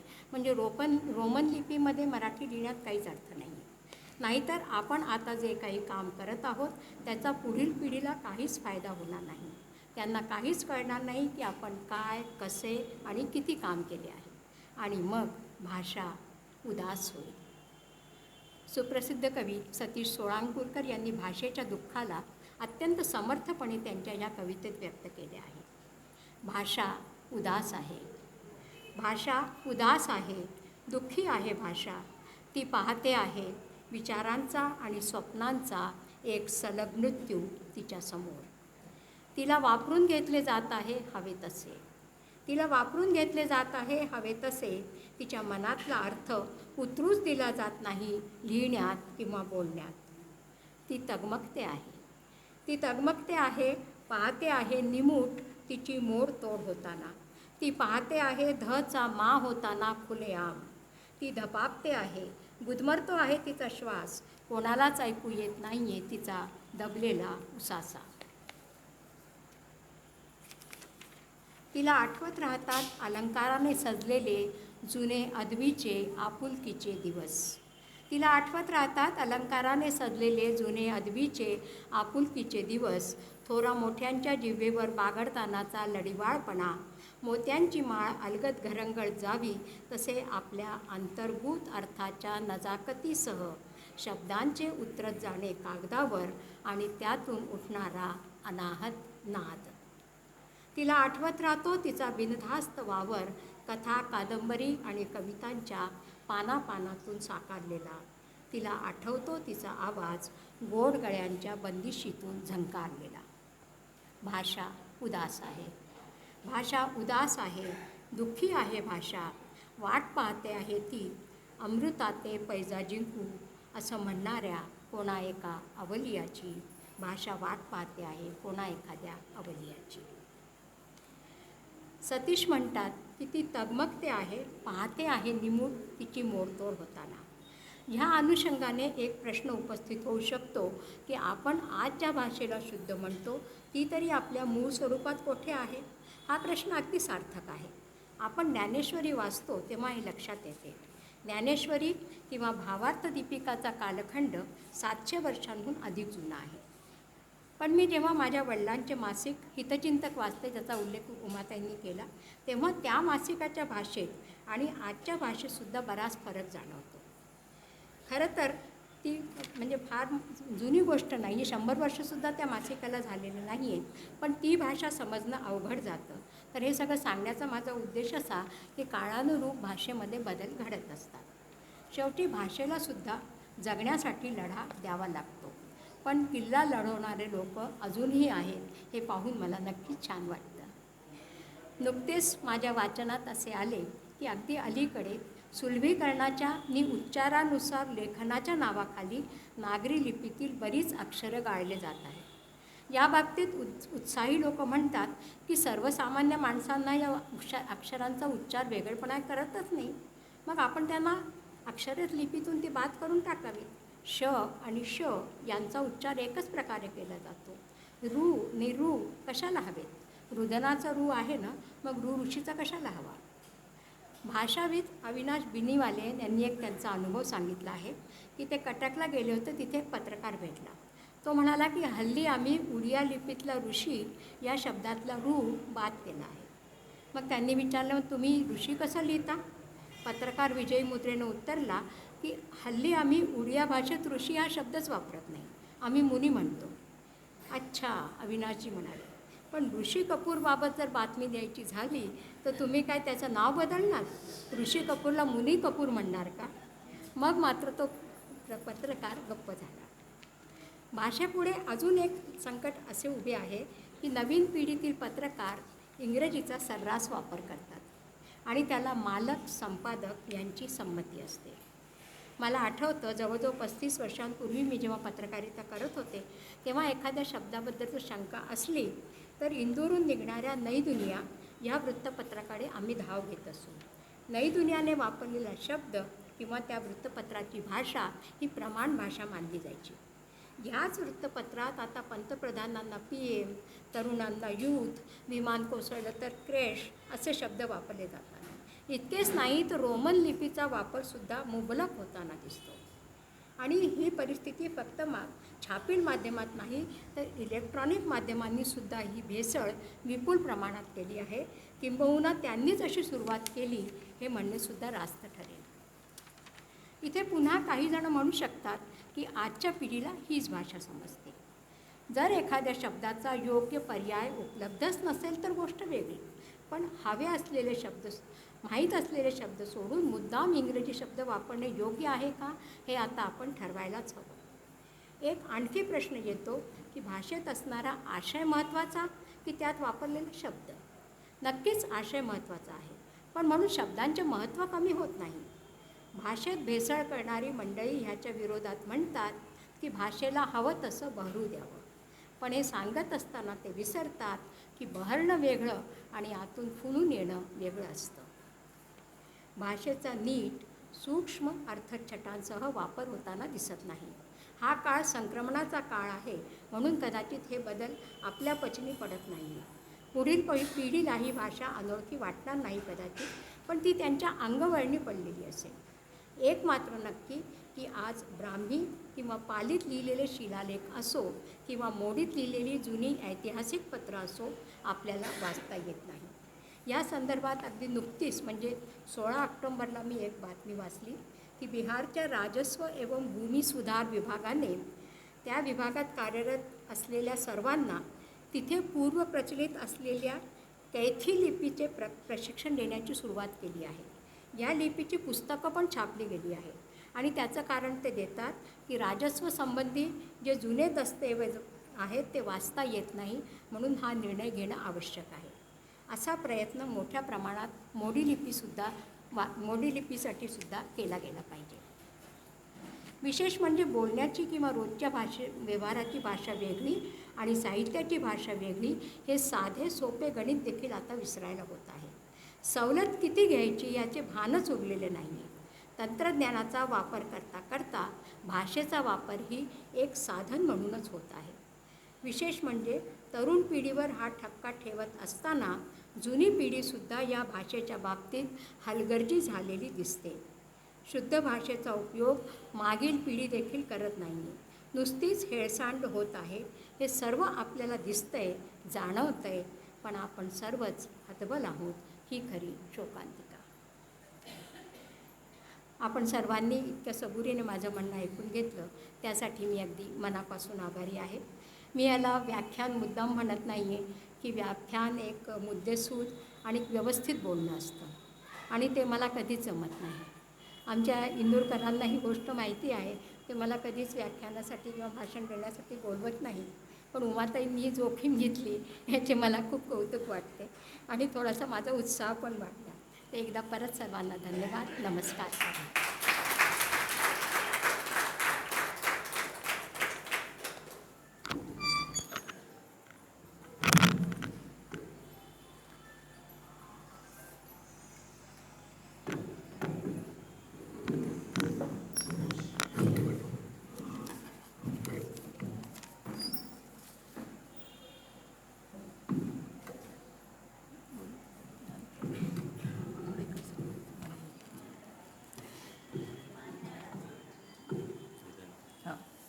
आज ताईंचं भाषण ऐकताना माय मराठी ग्रुपमध्ये आपण बसलो आहोत असं वाटत होतं. कारण ज्या ताई जेवढं काही बोलल्या ते सगळं त्यांच्या ग्रुपमध्ये त्या नियमाप्रमाणे तो ग्रुप चालवतात त्या, आणि चुकून आमच्या हातून इमोजी गेली किंवा काही झालं, इंग्रजी शब्दाचा उपयोग झाला तर ताबडतोब ताई सूचना देतात की इथे इंग्लिश शब्दाचा उपयोग करायचा नाही आहे, तुम्ही हे करून घ्या. तर आजचं भाषण त्यांनी खूप आपल्याला चांगलं झालं. त्यांचं उद्बोधन खूपच सुंदर होतं आणि खूप त्यांनी भाषेच्या विविध पैलूंचा आपल्यासमोर उलगडा केला. त्याकरता त्यांचे मनापासून धन्यवाद. आता आपण इथे शुभम करोती जी प्रतियोगिता घेतली होती त्याच्यामध्ये ज्यांचे नंबर आले त्यांचे मी नावं वाचते. लहान गटामध्ये पारितोषिक वितरण ताईंच्याच हातून करायचं आहे आपल्याला. लहान गटात प्रथम आहे भाविक खेडकर.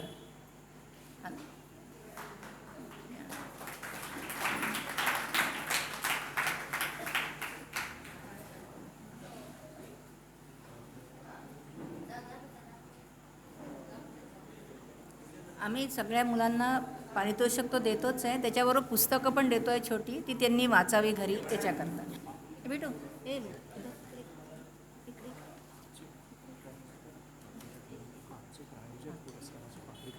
अच्छा. आजच्या आपल्या याचे प्रायोजक पापरीकर जी आहेत त्यांनाही मी निवेदन करते की त्यांनी मंचावर इकडे यावं. येस या ना. नाही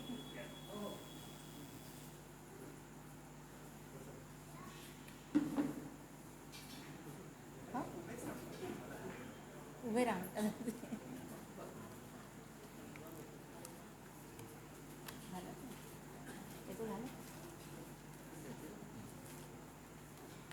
भाविक खेडकर.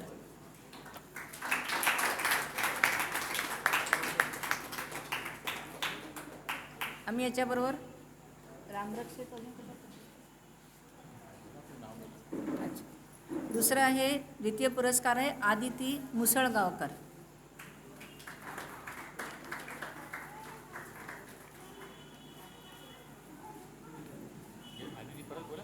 आदिती मुसळगावकर आलं.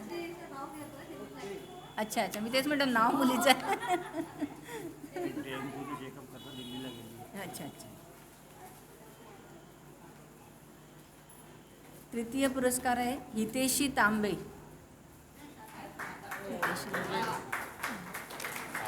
हितेशी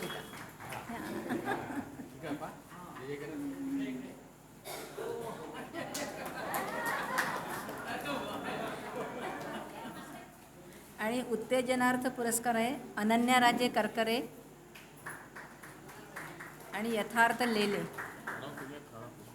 अनन्या राजे करकरे. हां हेमन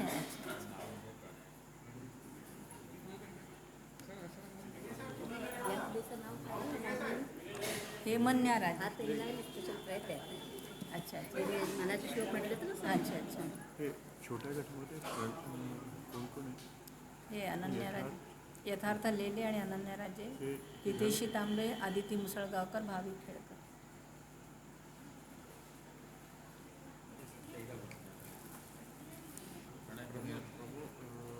प्रभू पिंगळे नाही, याच्यात नाहीच आहे नाव ते. चूक दिलं नाव. नाव चूक आहे. प्रभू पिंगळे संतान अच्छा आणि अनन्या राजे. पहिले अनन्या राजे. हां अनन्या.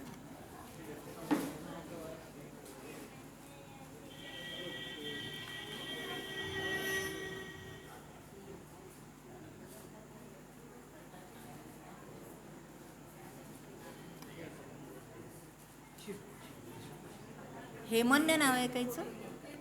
हेमान्य. हेमन्याला शेखर मुसळगावकरांकडनं एक पुरस्कार मिळाला आहे.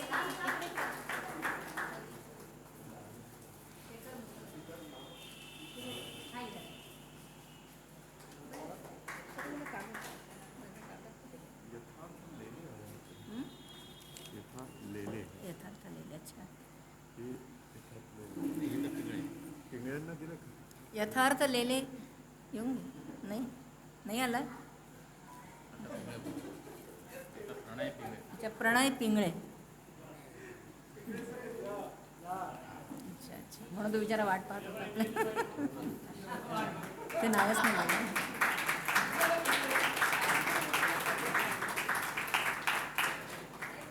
हे झालं का लहान गट झाला का? तो आला नाही आहे ना. यथार्थ लेले आला आहे का? हे काय अनन्या इकडे येईल. अरे आता दिल्या गेलं आहे. दिलं ठीक आहे. हे मोठ्या गटामध्ये होतं. अच्छा अच्छा आला नाही. यथार्थ लेले नाही आला आहे का? अच्छा, नाही आला आहे. नाही आला. आजी आली आजी आली आहे. या मग. बोला. यथार्थ लेलेची आजी आली आहे का? कोणी आलंय का त्यांच्या घरात ना? आजी येतं बसा. येऊ शकता काही. अरे या ना या. या इकडनं या.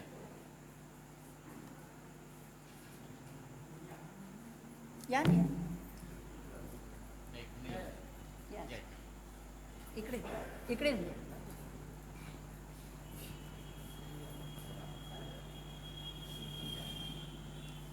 या इकडे या.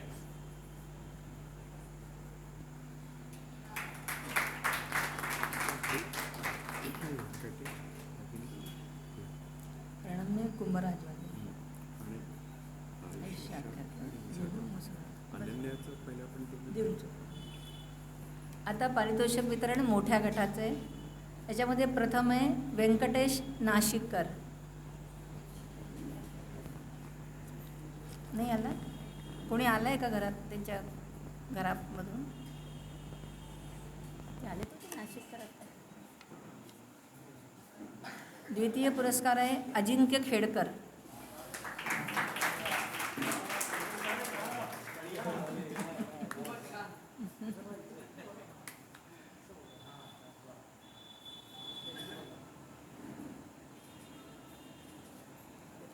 तृतीय पुरस्कार आहे प्रणम्य कुंभराजवाले.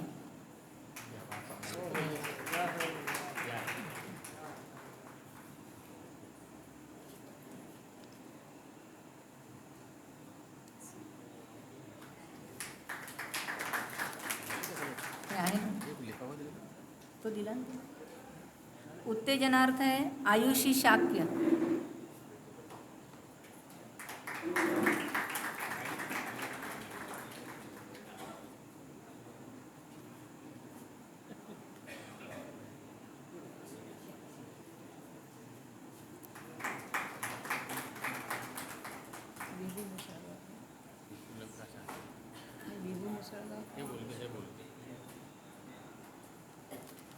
विभू अलंकार शास्त्री प्रोत्साहन पुरस्कार.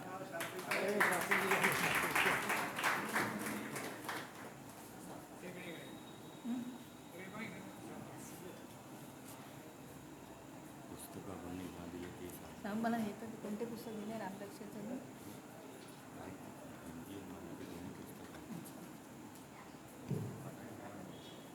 या पुरस्कारांबरोबर आम्ही पुस्तकं पण दिलेली आहेत मुलांना.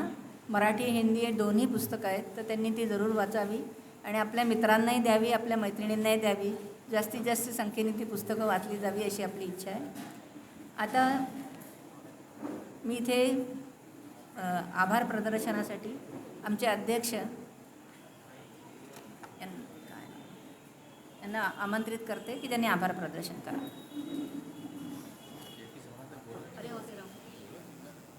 एक सूचना द्यायची आहे. उद्या चैती समाचारच्या दिवाळी अंकाचं विमोचन आहे हिंदी साहित्य सभेमध्ये. संध्याकाळी 5:30 वाजता कार्यक्रम आहे. आपण सगळ्यांनी त्या कार्यक्रमाला उपस्थित राहावं आणि त्या कार्यक्रमाच्या मुख्य अतिथी आपल्या ताईच आहे तिथे. ताईंचे आपल्याला विचारही ऐकता येतील आणि त्यांच्या हस्ते अंकाचं विमोचन होणार आहे. तेव्हा आपण सगळ्यांनी जरूर कार्यक्रमाला यावं.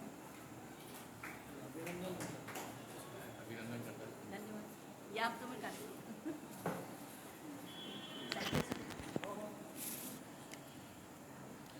धन्यवाद उमाताई.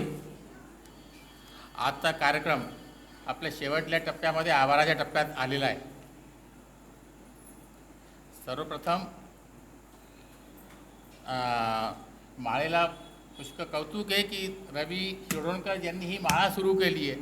त्यांच्या सुपुत्री श्री अलकनंदा साने आज आपल्यासमोर बसलेला आहे. त्यांनी आपलं वक्तव्य, आपलं प्रबोधन आपल्या सगळ्यांसमोर प्रस्तुत केलं. हे आम्हाला फार भारी वाटतं आहे. आता मी सुरुवातीहून जो कार्यक्रम झाला छोटीशी समीक्षा आपल्यासमोर प्रस्तुत करतो आहे. 13/10/24ला इथे श्री उदय उपेंद्र भिडे यांनी दत्तात्रय आणि त्यांचे शिष्य ह्या विषयावरती आपला विषय मांडला होता आणि त्यांनी इतक्या सुंदर पद्धतीने विषय मांडला होता की त्यांनी जे दत्तात्रय महाराजांनी जे 24 गुरु बनवले होते त्यांच्याबद्दल त्यांनी विस्तृत करून असं सारगर्भित सांगितलं की ते अगदी मनाला फार लागून गेलं. 14/10/2024ला डॉक्टर सौ संध्या टिकेकर या होत्या आणि यांनी छत्रपती शिवाजी महाराज यांचं विलक्षण व्यक्तित्व आपल्या व्यक्तित्वाने प्रस्तुत केलं. त्यांनी त्यांच्या छोट्या गोष्टी सांगितल्या. इतक्या छोट्या गोष्टी सांगितल्या, क्षुल्लक गोष्टी सांगितल्या की त्यांनी आपल्या जीवनामध्ये कमी शिकलेले असून सुद्धा कसं राजकारण केलं, कसं लोकांना मावळ्यांना बनवलं आणि त्या जमान्यामध्ये सुद्धा विद्रोही होते, त्यांना साथ देणारे सोडणारे लोक होते, पण त्याच्यामधून सुद्धा त्यांनी कसा वेळ काढला, आपल्याबरोबर आपल्या विरोधकांना ठेवून कसे गड जिंकले त्यांनी छोट्या गोष्टींनी. हे सगळं आम्हाला सांगितलं. फार छान वाटलं आणि त्यांनी इतकं सांगताना सगळं श्रोतून इतके मंत्रमुग्ध होऊन गेले होते की असं वाटतं वेळ संपे नाही, हा कार्यक्रम असाच चालत राहील. पण वेळेची मर्यादा प्रत्येकालाच असते, त्यामुळे तो कार्यक्रम संपवावा लागला त्यांना. 15/10/2024 सगळ्या पोरं बसलेले शुभम करोतीचा कार्यक्रम ही शरद व्याख्यानमाला ठेवत आलेली आहे. त्याचा हेतू फक्त इतकाच की प्रत्येक घरामध्ये लहान पोरं मराठी जपे, मराठी बोले. हे जितकं सरळ आहे तितकं त्यांना राबवणं कठीण आहे. कारण की आजकाल वेळ कोणाजवळ नाही आहे. सगळ्यांचं धावतं जीवन आहे. धावत्या जीवनामधून त्यांच्या आई माया लेकींनी त्यांना सगळ्यांना एवढं 7-8 दिवस राबवलं, त्यांना सगळं शिकवलं आणि त्या मुलांना सगळं तयार करून इथे आणलं आणि ते उभं केलं. ही फार कौतुकाची गोष्ट आहे. तर त्या लहान मुलांचं खूप कौतुक आणि त्यांची दाद आणि त्यांची हिंमत. तर असा हा शुभम करोतीचा विषय झाला. त्याच्यानंतर 16/10/2024 कवी संमेलन होतं त्यावेळेस आणि आम्हाला महाराष्ट्र टाईमचे पत्रकार आणि कवी श्री मनोजी मोहिते लाभलेले होते. ते चांगले आम्हाला त्यांचे पत्रकार म्हणून माहिती होतं. काही कोणत्याही टाईमचं वृत्तपत्रामध्ये कुणी असलेल्या म्हणून पत्रकारच म्हणून जाईल, कवी असेल हे कुणाला समजेल. पण त्यांची कवीमध्ये सुद्धा वाकपटुता फार छान होती आणि त्यांच्यासमोर आमच्या स्थानिक कवी लोकांनी आपली जी प्रतिभा प्रस्तुत केली खरंच देखणी होती आणि ती खूपच छान होती. तर त्या प्रतियोगितामध्ये जेवढे कवी आले आणि ते मनोजी या सगळ्यांचे सुद्धा आम्ही आभार मानतो. 17/10/2024 हा मनोज मोहिते यांचा दुसरा दिवस होता. या दिवशी त्यांचा विषय इतका विचित्र होता की वाचताना सुद्धा समजत नव्हता. डोक्यात येत होतं, 2-2, 3-3दा वाचावं लागत होता की काय आहे काय. आणि त्यांचा विषय होता व्यक्ततेच्या रेषा रेघोट्या. व्यक्ततेच्या रेषा रेघोट्या. इथे बसेपर्यंत जोपर्यंत ते बोलत नव्हते तोपर्यंत समजतच नव्हतं काय. कोणी कुणाला नीट सांगूही नव्हतं पावत की व्यक्ततेच्या रेषा रेघोट्या म्हणजे काय. पण त्यांनी इतकं छान सांगितलं की आपण जे बोलतो, आपण जे वक्तव्य करतो, दुसऱ्याशी बोलतो, तो जो हावभाव तुमच्या चेहऱ्यावरती येतो, तो हावभाव जे आहे त्याच्यामुळे जो रेघोट्या तुमच्या याच्यावरती येतात त्यांनी प्रॉपर ओळखता येतं की तुम्ही कसे काय काय वागताय, समोरच्याचं ऑब्झर्वेशन काय. त्यांनी छोट्या छोट्या गोष्टींनी सांगितलं. तर हे फार एक वेगळ्या प्रकारचा विषय होता. एक प्रकारचं मी सांगू शकतो मग एक विषयाचं विजन होतं समोर की हे पण असं असू शकतं. त्यांनी एक जे विजन दिलं होतं, एक दृश्य दिलं होतं, ते फार उत्तम होतं. आम्ही त्यांचे आभार मानतो. 18/10/2024 युवा वक्तृत्व. जसा शुभम करोतीचा विषय लहान मुलांकरता आहे तसाच मोठ्यांची सुद्धा जबाबदारी आहे की त्यांनी सुद्धा हा विषय जपला पाहिजे. आपली मराठी संस्कृती इतकी सुरुवातीपासून चाललेली आहे की तिची मायभाषा आजकाल घरामध्ये राहिलेलीच नाही. आम्ही स्वतः म्हणतो की आमच्याकडे मराठी बोलत नाही, आम्ही लोक बोलू नाही पावत जास्त, काही मराठी घरं असे.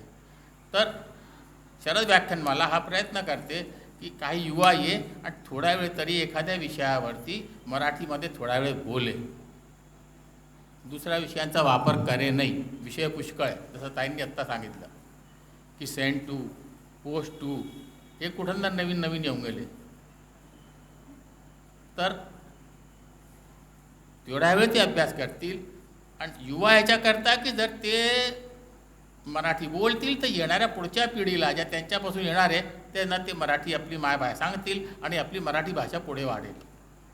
या उद्देशाने मराठी जपण्यासाठी ही जी वक्तृत्व स्पर्धा ठेवली याच्यामध्ये आमच्याकडे 4 वक्ता होते. 4 वक्तांपैकी एक काही कारणाने येऊ पावले नाही.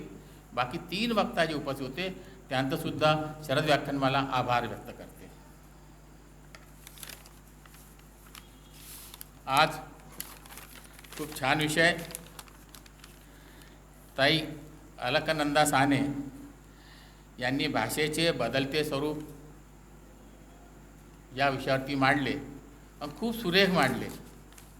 अगदी सतत त्यांच्याकडे लक्ष देऊन पाहावे, लक्ष देऊन ऐकावे, इतकं छान पद्धतीने त्यांनी मांडलं की असं वाटतं की ते सारखं ऐकत राहावे. आणि जेवढं त्यांचं कौतुक करायला पाहिजे ते तेवढं कमीच आहे. आणखीन या विषयावरती त्यांनी छोट्या छोट्या गोष्टी जसं मी आत्ता सांगितलं सेंड टू, पोस्ट टू, हे इतक्या गंमतीदार सांगितलं की त्याच्यामध्ये थोडी रोचकता येऊन गेली त्या विषयामध्ये. तर त्यांनी आम्हाला कमी वेळामध्ये हे सगळं आपला विषय मांडला, याच्याबद्दलही आम्ही त्यांच्याबद्दल आभार मानतो. आता एवढे सगळे वक्ते तर आले, पण ज्या जागी बसले हे विवेकानंद केंद्र आहे, सगळ्यांना माहिती आहे. तर विवेकानंद केंद्रनी आम्हाला ही जागा उपलब्ध करून दिली.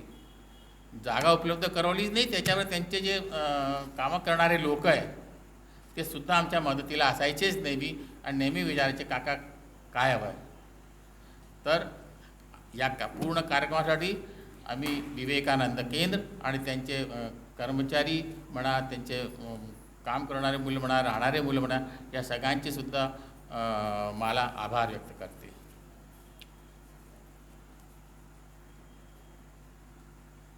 एवढ्या 7 दिवसापासून सातत्याने आपली व्याख्यानमाला चाललेली आहे. आमचा आवाज आपल्यापर्यंत पोचवणारे हे आमचे वसंत लाईट अँड साऊंड डेकोरेटर, ते सुद्धा आम्हाला मदत करतात. जेव्हा हवं तेव्हा ते हजर असतात. कोणत्याही विनाकारण काही म्हणतासुद्धा ते सुद्धा बिलकुल जशी हवी तशी ते मदत करतात. ते असे वसंत लाईट साऊंड अँड डेकोरेटर यांचेसुद्धा मला आभार व्यक्त करते.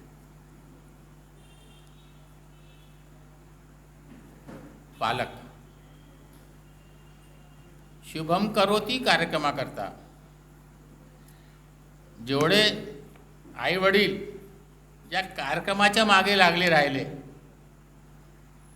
पोरं आजकाल हातामध्ये येत नाही आहेत, त्यांना धरून धरून ज्यांना शिकवलं त्या सगळ्या आईंचे सुद्धा मला, त्या आई वडिलांचे सुद्धा मला आभार व्यक्त करते.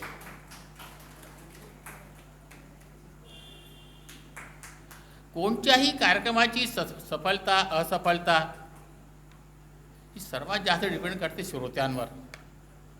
श्रोते कसे, श्रोते खूप सहनशील असतात, त्यांनी सगळ्यांना ऐकलेलं असतं, चांगल्या दर्जाचं वाईट दर्जाचं मधल्या दर्जाचं सगळ्यांना ऐकलेलं असतं आणि तेही शांतीने पूर्ण धैर्यपूर्वक मन लावून ऐकलेलं असतं आणि एवढं धैर्य ठेवलेलं असतं की त्यांना शेवटपर्यंत ऐकायचं.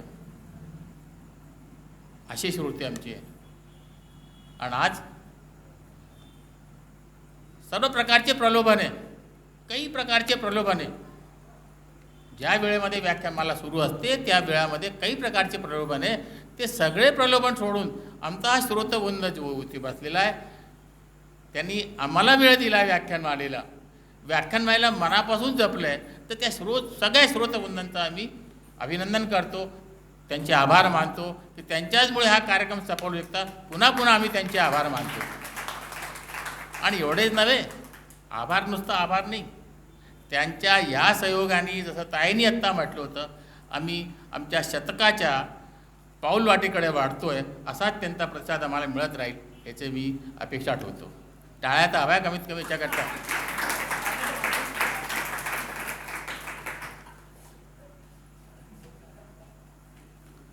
कोणताही कार्यक्रम करताना आर्थिक बाजू थोडीशी जाणवते. तर आर्थिक बाजू जे स्वतःहून समजून थोडीफार मदत करतात असे काही देणगीदार आहे शरद व्याख्यानमाला, त्यांचे पण आभार मानते. असे आमचे मदत करणारे श्री अभयजी पापरीकर आणि दुसरी श्रीमती अर्चना वाघमारे यांनी आम्हाला देणग्या दिल्या आहे. त्या देणगीदारांचे सुद्धा शरद व्याख्यानमाला आभार मानते.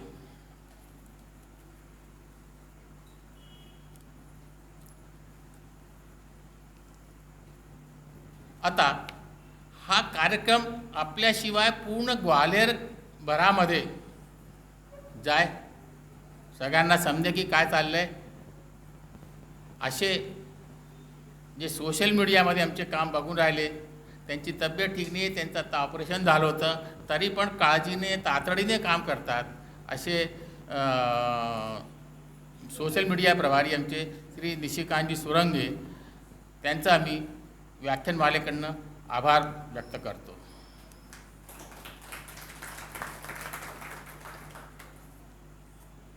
सर्वात शेवटी पाया.